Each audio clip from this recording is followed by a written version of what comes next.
এই বাইটি এআই মামলা খাবে। তো কী জন্য খাবে এই ভিডিও থেকে জানুন। আপনিও হয়তোবা এরকম এআই মামলার আওতায় পড়ে যেতে পারেন, তো জেনে রাখা ভালো। আপনারা দেখতে পারতেছেন যে সামনে সিগন্যাল দেওয়া, এই যে সেকেন্ড কমতেছে, এরকম একটা টাইম কমতেছে, কমতে কমতে সবুজ হয়ে যাবে, তখন এখান থেকে পারমিশন হবে যাওয়ার। তো আমরা সবাই সিগন্যালে আছি, গুলশান 2 নম্বর সিগন্যালে। এটা হলো জেব্রা ক্রসিং। জেব্রা ক্রসিংয়ের উপরে দাঁড়ানো অপরাধ। আর এই যে সাদা দাগটা আছে দেখতেছেন, এটার ওই সাইডে যাইতে পারবে না, নিয়ম হলো এটা মূলত। তো উনি জেব্রা ক্রসিংয়ের উপরে আছে, আর আমরা আইন মেনে আসি, উনি আইন ভঙ্গ করছে।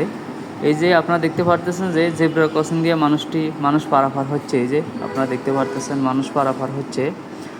তো সিগন্যাল কমতেছে, এই যে মানুষ পারাপার হচ্ছে, আর মানুষ পারাপারের ওইখানে দাঁড়াইলে মামলা হয় আর কি। এটি হলো জেব্রা ক্রসিং। তো এআইয়ের মামলা খাবে। এই যে আপনারা দেখতে পারতেছেন লোকটি জেব্রা ক্রসিং দিয়ে যাচ্ছে, তো উনি এখানে দাঁড়ানো ঠিক হয় নাই মূলত। তো এইভাবে আপনারা কখনো দাঁড়াবেন না।